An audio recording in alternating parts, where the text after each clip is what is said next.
Regal, can they put a Royal repair in? Mm-hmm. So at the wholesaler, when they go to purchase, you can buy either Royal or Regal valves. You almost read my script. Yeah, okay. So, any one of these, remember back to the competition, I said in 1985 started copying the Sloan valve. So they copied it so well that our diagram, any one of these will fit in theirs, and any one of our valves. Remember, this body's the same. So the internal waterways, the measurements, and everything else will allow us to fit in theirs and theirs to fit in ours if they so wanted. So yes, a Royal diaphragm and a Regal valve, you can make that Regal a better valve by putting it in their drop-in kit, we call it, and all these parts. So yes, retrofittable. You have one kit or one of those volume kits, we'll call it 5 kits on your truck, and you rebuild almost every diaphragm valve in the valve. Okay? Down the flush volume. So Regal, Royal, diaphragm, filter, diaphragm, that's the main difference between them. I'll go through a couple other parts that come up. One of them being the vacuum breaker. The vacuum breaker right here, its main job is the second point of backflow prevention. So when we have a compromised water line, water main, and we're starting to pull water in the wrong direction versus in direction, we don't want to have contaminated water get in the potable system, so by code we have to have 2 checks. This one we get the first one. If it fails, we have this one that would collapse and allow any back pressure to come out the seepage holes, therefore dual check. Okay? Has nothing to do with the flush volume. The only thing that could have to do with the flush volume is if you didn't have the little, anybody remember seeing the cardboard gasket that goes on the top, which this one's missing? If that's out of there, which it's in the kit here, but some people say, well, I don't know what I need that for. I'll leave that out because the rubber's going to seal.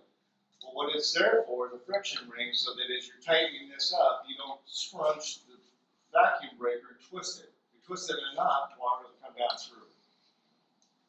Okay, so that's what that little cardboard, the gasket is for.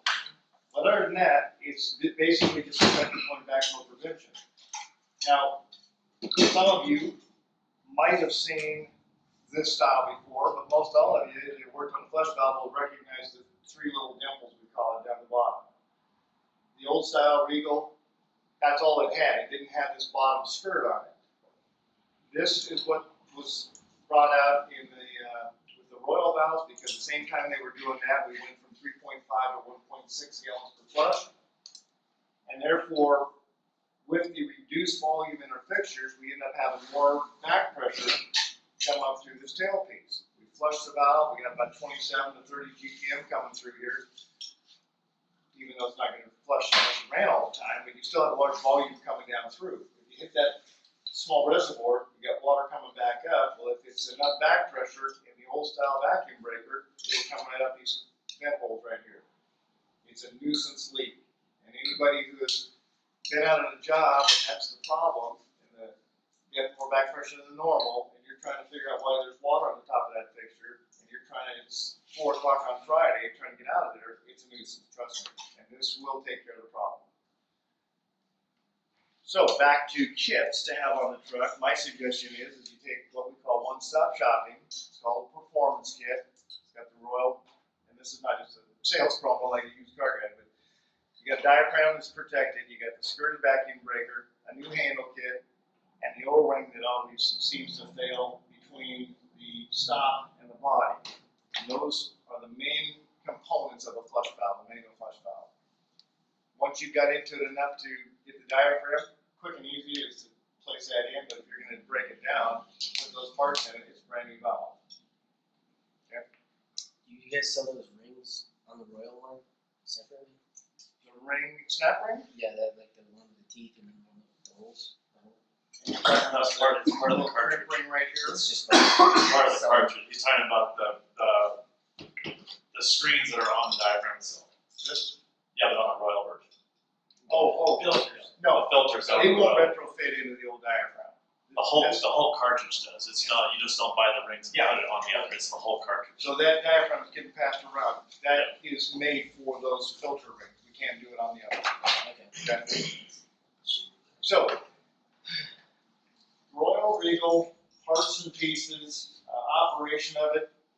Any questions as far as that goes? Is it recommended to replace all the parts that comes in the kit while you're there, or just So kind one, of problem no, it's a solving? great question. I mean, for instance, if you went to a facility and it's 1 year old and they have the Regal diaphragm in there and you're there just to get it up and running, put the Royal diaphragm in, you're up and running. The rest of the valve is still good. If you're there and it's a 10-year-old tavern, it's just gotten the heck beat out of it and things are been well used, because it's the only year old there, I'd rebuild it. Okay, so it's kind of a judgment call. It's just what you guys end up doing. You're making a call on behalf of the owner. You get 1 hour there. If that 1 hour you rebuild the valve or you drop the diaphragm, that's your all call. But it is what it is. Okay. So green handle. I don't know if you've got any green handles around here, but if you've flown out of PDX Airport and used any of the flush valves there, you're going to know that there's a partial green handle there. And when I say partial green handle, it's because they've been on there for about 8 years now, and with everybody kicking with their shoe and their boot, they wore off the paint for most of them, but nevertheless, it is a foot valve, if you will. And the way it works is if you did lift up on it, you'd end up short flushing the valve slightly and saving 30% of the water. Okay, so the Port of Portland liked it because they were visibly trying to save water, but if we all didn't use it right, it would save the water because we kicked it back or we kicked it down. And therefore it's a full flush. Okay? So that's what a green handle is. Comes with a placard. The owner knows that at least their patrons are realizing that the port's trying to be water conscious. If we choose not to, it's not their fault. Okay? Engineers that are specifying for a lead project, and if they're looking to get the precious lead points, they can't calculate it off of this because it's a manual default. Okay. You might have saw this, and not knowing, but the purple setup here is made for reclaimed water. In some of the facilities, you might have rainwater being reused to flush the fixtures in the facility.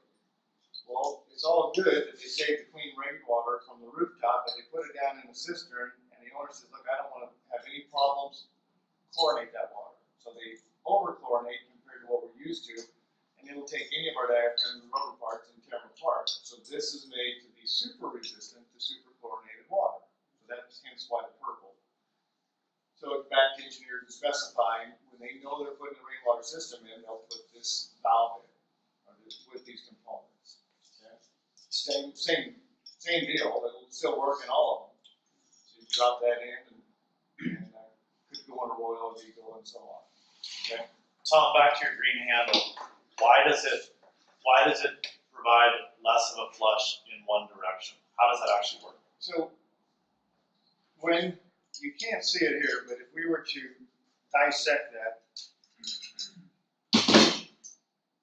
this probe is coming through like that, right? Yeah. As it's protruding out, by lifting up, we slightly tilt it down because the two circumferences of the round plates are going against each other, and you actually tilt the top of it and it goes down, which therefore hits the bottom of the relief valve just slightly less than normal.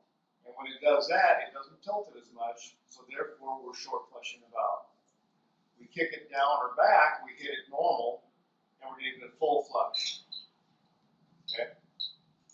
We use this on 1.6, which would go 1.6 to 1.1 gallons per flush, or 3.5 to 2.4. But either way, we're about 30% short flush savings. Is that handle different? The piece that's internal different than what's coming in that kit over there? Just slightly. And it's a long story short is when Sloan Valve was trying to come up with a perfect low volume flush, a 1.2 closet and an 8-gallon urinal, that was a challenge for them because they knew that on a normal valve, 3.5, they don't care. 1.5 urinal, who cares if it's slightly over or under? But if it's an 8-gallon and you're slightly under, if somebody lifted up on it, it's going to be a big deal. You don't have water coming through, right? So in trying to perfect it, they realized that they ovaled that just slightly enough, they could get this thing to work on a water saving feature. So they were trying to perfect it on one end, they did this on this end, painted it green, and says, we'll put that out there for people that want to save water. So gimmick, really not. I mean, they just identified something that was going on when they were trying to strive for that ultra low flow. So if you took a microscope, you can see that this was slightly elongated. This is what's sealing the water from kicking out of it in the first place. And therefore it allows for just a little bit more throw up and down on that probe. Did they make a repair kit just to do that handle? Yeah. Or So have if you, to do one? no, if you wanted to take a normal valve, normal water closet flush valve, and put a green handle on it, you could use even a Regal diaphragm, you could do it. So this thread and everything else about it is interchangeable with any valves. Now, what he's asking is there like a rebuild, or you have to put the whole handle on it? Oh, you'd have the whole handle. Yeah. Not just a boot or anything on the end. This is a sealed unit. So back to just one more time on the interchanging of the Zern versus Sloan. One part, the only part on here that cannot be changed over from Zern to Sloan, or Sloan to Zern, is this cap. Sloan uses semi-red brass, so this is, you guys know in your ball valve world, if you use semi-red versus yellow, Zern shaded a little bit, and they use yellow brass, but they can't thread that fine on a yellow brass body, so there's this course. This cap won't go on it, but everything else does. Okay, this cap doesn't go bad very often. So, manual valves. Any questions? Yeah. The purple water consumption valve, how is that one built? Is that built like the Regal or? No, it's got a different bypass system than the filter we looked at in the Royal, but it is still protected. You guys take it, you look at the other two, you can kind of look at the flutes that are on the bottom of it, and you'll see that there are different water pathways for if a piece of debris got stuck here, there's a backside to it. And being two of them, that gives extra amount of ways to get through there. And as a diaphragm is deteriorating, that is one thing about the bottom of this, it ends up getting a little bit more of a gap and therefore a small portion allowance to add more debris in there down the road. That one's the latest greatest, so that design there, we'll probably see more and more. This is only about maybe a year and a half old. This one is about, what are we coming up on? About 90, so we're probably about getting on 20 years for this design. Okay. Why are these two different colors? Are they different materials, different amounts of water flow or something? It's something to do with the different volumes that Sloan's getting and their identification. So when they're putting things together, they're going to know between the different flush volumes what to put in there.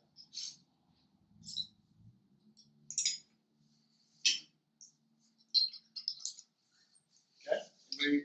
How much wear and tear does that top cap take purple in there? What's that now? The top cap? Yep. Above the diaphragm? How much wear and tear does that take? Does that need to be replaced when you replace the diaphragm or not? It really shouldn't. On rare occasions with poor water hammer rusters, every now and then this will take a shock and can crack.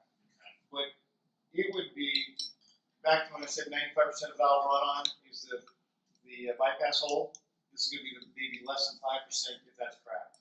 And you'd have a trickle valve run-on versus full valve run-on. Okay? So that's good lead in because valve run-on is here to say. Valve run-on full volume is 100% a plug bypass hole or somebody just put the diaphragm in, right? I mean, one of those, that diaphragm is in an open position. A valve trickle, which means it's not shutting down, but we're just coming down through the fixture, back of the fixture, or just a dribble type thing. 9 times out of 10, it is going to be a cracked plastic head that took either a shot or